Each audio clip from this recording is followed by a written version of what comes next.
You tell me. Uh, Welcome. I'm Ray Christ. and I'm Nina Christ, and thank you for joining us for the Shaman's View, our weekly series where we share about ways to perceive the world as shamans have for millions of years, for thousands of years, for hundreds of years, really connecting to our roots as human beings. And today we are sharing the art of storytelling. And before we dive in, and I know Ray is an amazing storyteller, and that's one of the things we hear so often in the Jaguar Pass School is the how enjoyable it is to learn this profoundly deep knowledge, this wisdom that has been preserved through time, just like we're sharing now. And in a way that really we can lean back, relax as we did as children, and connecting with that childlike side of self and learning through humor, through storytelling, through connecting with characters that remind you of yourself and loved ones. So I know you want to share about how shamans began going around the fire and connecting with one another, and really as a way of also surviving and evolving. Yeah, absolutely. Absolutely. Storytelling is as ancient as human beings are ancient. Storytelling goes back. I mean, I think we all have this sense. So you were telling me about your grandmother reading your stories. And So how much sweet. You love that. Yeah, Right? it still gives me that sensation. It is. It's something we all love, and it really goes back all the way to the beginning of the shift, from the moment we shifted from being Neanderthals to becoming Homo sapiens. That was a moment we all received this prefrontal cortex. We received the frontal lobe, a new brain, a fourth brain. And as we received it, I always feel like it's like some people are quicker to learn some new things. Mm. So there were some people that had received that prefrontal cortex that were much quicker to pick up on it. The prefrontal cortex gives us the ability to sympathize, to empathize, gives us the ability to love, to care for others, gives us intuition to foresee something in the future, to kind of like put things together and see how they can be in the future. That really changed our whole reality as human beings.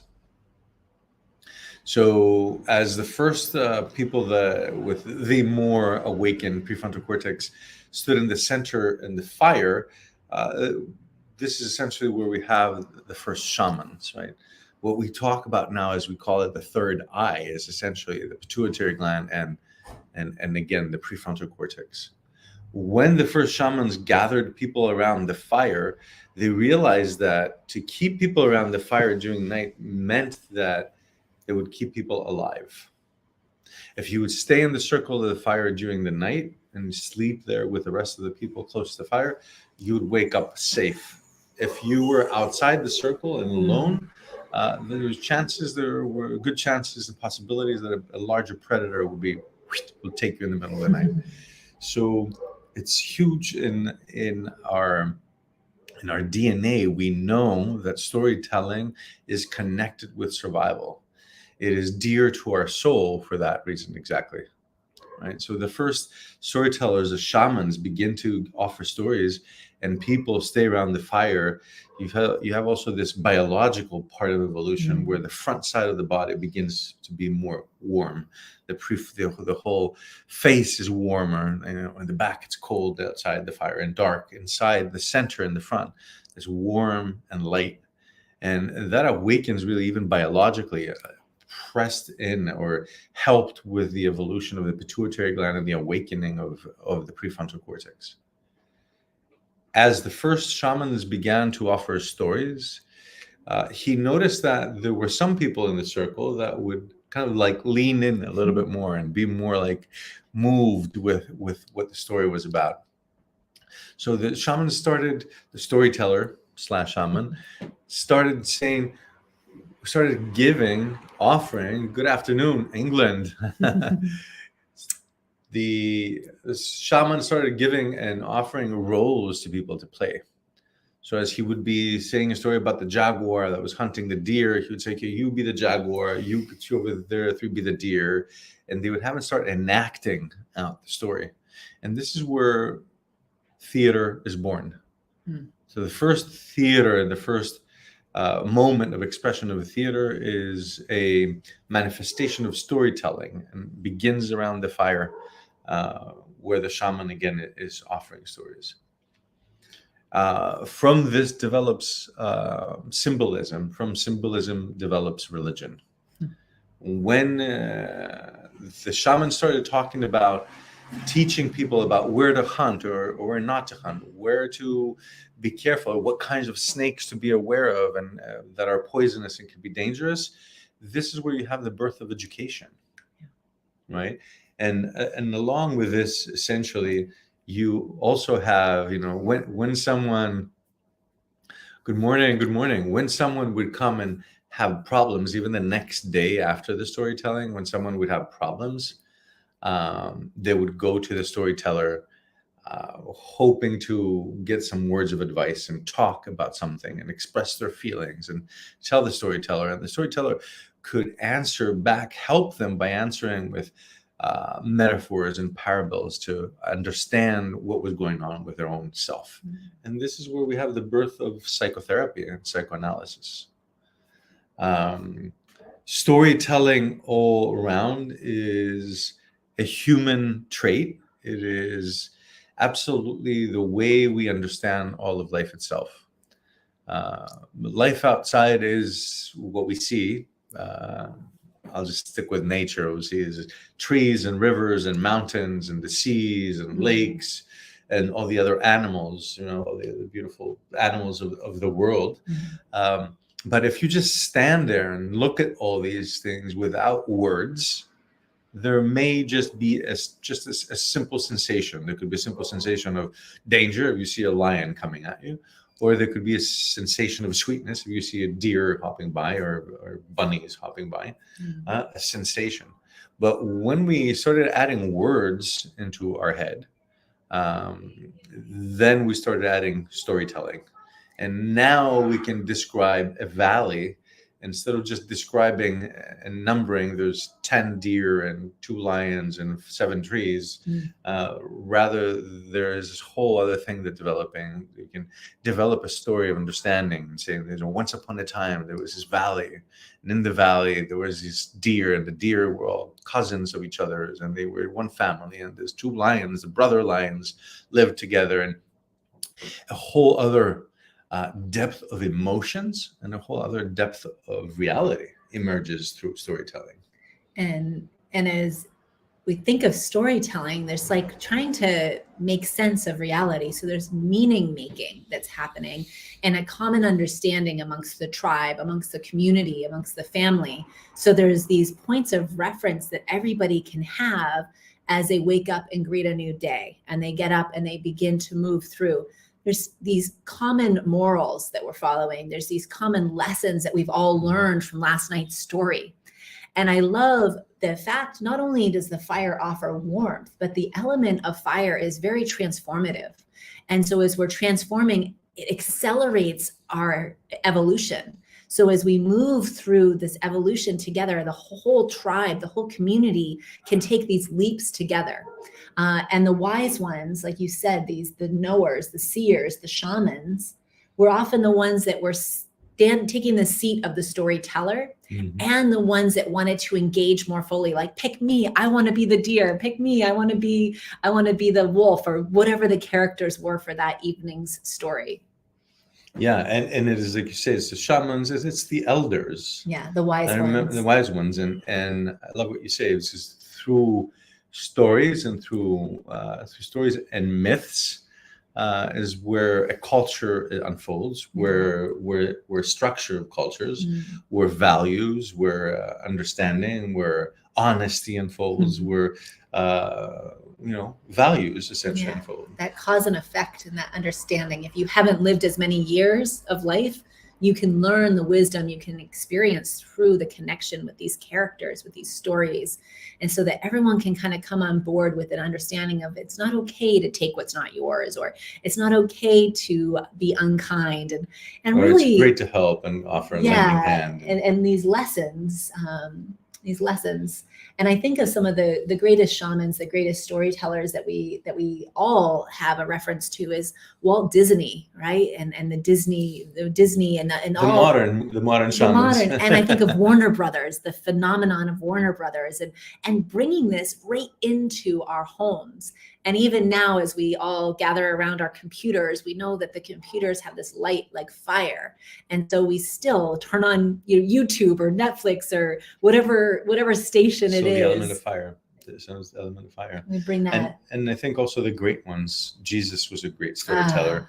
The Buddha was a great storyteller. Yeah. Everything that comes out of storytelling is what evolves humanity, is what adds values and depth and empathy and understanding.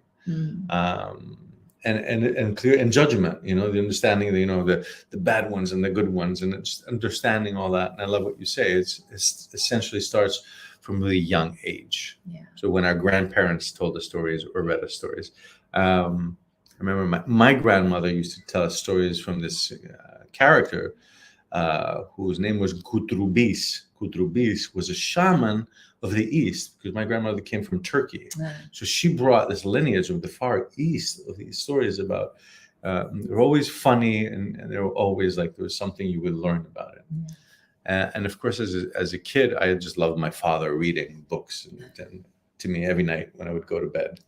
I have that sweetness attached to that, both from my grandmother and my father. And I even think of your father when we would do poetry readings as a family, and taking on the voice of the character, taking on the tone, or shifting the energy as the story shifts, and even bringing in the sound effects. And shamans love sound effects. So the sound of the wind or the clap of thunder, and bringing those elements in really enhances the practice of connecting more deeply with these threads that we weave. And I think of, not only is it picking out the book that you're going to have for bedtime, but the affection at that time as the sun is going down and the moon is rising, and coming into those darker hours and preparing for the dream world, preparing for sleep, and having those last moments of the day end with this affection, with this connection of family and to truths. And there's just that sweetness that I hope that all of us are able to experience, if not in childhood, at any hopefully time in childhood too. Hopefully, but hopefully for as those of us, grown-ups. yeah. Well, and technically speaking, as we love the technology of shamanism and of awakening, when you are hearing a story that has a metaphor in it, your prefrontal cortex and your pituitary gland are challenged, are invited to turn on, so you can understand the metaphor. So you're invited to come into the front of the body. You're invited to come into your heart and your prefrontal cortex, your heart and pituitary gland, which takes you away from the back of the body, which is the adrenals, which are the adrenals and the amygdala. When we're in the back of the body, we're in the mammalian brain, we're in the lizard brain, and that's when we're in fight or flight.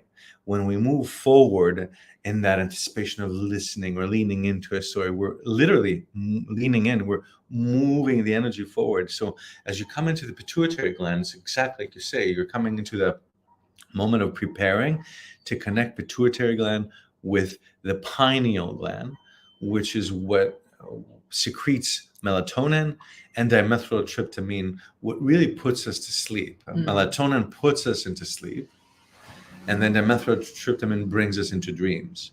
So if we're in fight or flight and we're in the amygdala, you can't sleep. And that's that survival You're like, state. I'm in survival. Is there going to be a bigger predator? Is there a big bill that I can't pay? Is there whatever it is that keeps you, what is the monster that keeps you awake now?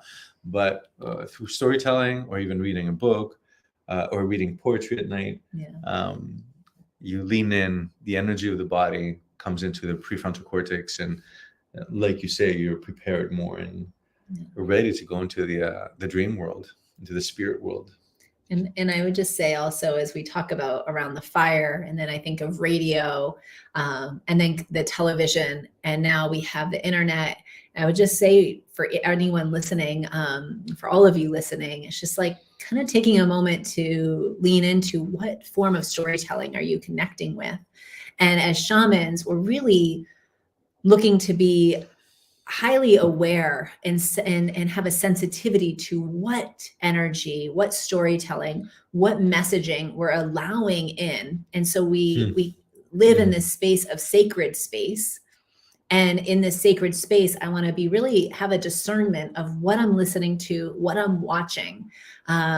And really knowing that whatever we listen to, whatever we consume from any of our senses is who we are, is who we become.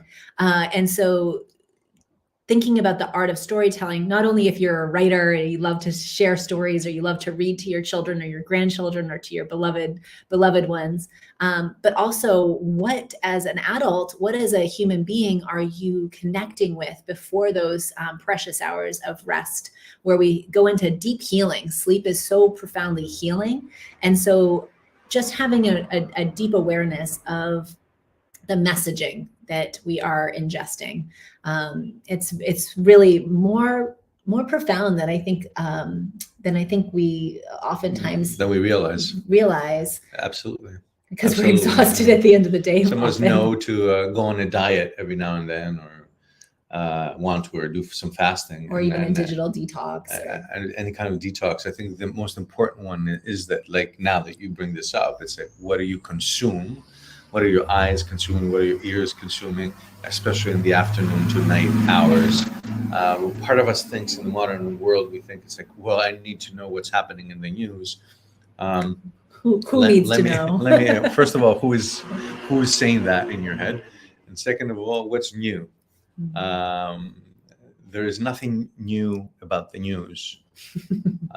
There's problems in the Middle East. Let me tell you, from the 70s, there's problems in the Middle East.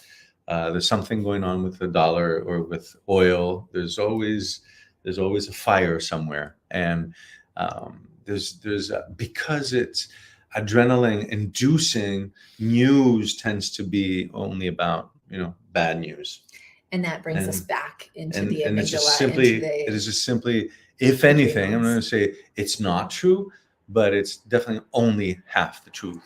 So if it's afternoon and on, tune into something that sweetens your heart. Tune into something that softens, because there's always beauty happening in life, no matter what else is happening. Yeah.